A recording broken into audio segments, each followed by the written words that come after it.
What happens when there's a socialist movement in America?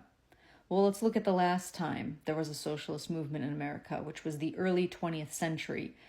Around that time was when workers had to work 12, 13-hour days. There was no minimum wage. Child labor was still legal.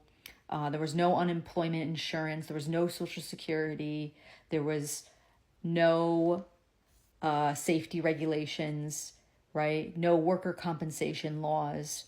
And around that time is when workers started to organize and unionize. And the Industrial Workers of the World, also known as IWW, which was founded in 1905 to help organize labor and strikes in their workplace to advocate for more rights and protections.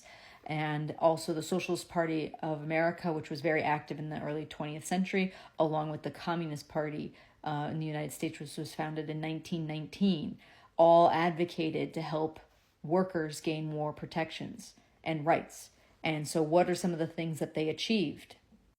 Number one is establishing the 8-hour workday. Under the Adamson Act of 1916, it established an 8-hour working day to interstate railroad workers and a couple other jobs, but it set a precedent for the other American workers to have the 8-hour workday. Number two is abolishing child labor with the passing of the Fair Labor Standards Act of 1938. Number three comes from the same exact act, which also established a minimum wage, which back in 1938, which was 25 cents an hour. Number four also comes from the same act, and it is overtime pay, so making it a requirement to pay time and a half for anything over 40 hours. So basically establishing the 5-day 8-hour work week. Number five is the right to organize and collective bargaining with the passing of the National Labor Relations Act, also known as the Wagner Act of 1935, where workers now have the federal right to collectively bargain and unionize, which before that it was perfectly legal for an employer to fire an employee for attempting to organize the workforce.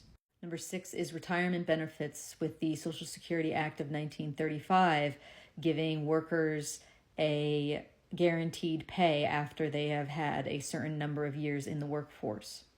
And then finally, number seven, I will add antitrust laws, but this one, the antitrust laws actually started before the socialist movement with the Sherman Antitrust Act of 1890.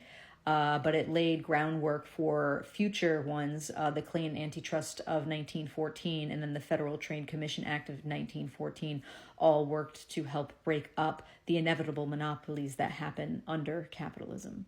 So to answer my question, what happens when there's a socialist movement in America? The working class gets more rights.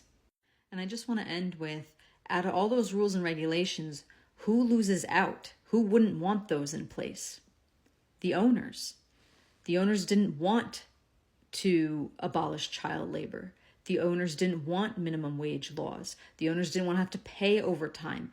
The owners didn't want to have their workers allowed to unionize and collectively bargain legally, right? Because all of those workers' protections means that they make less profit, right? And it's just something to think about when I ask the question of, who is the enemy of the working class?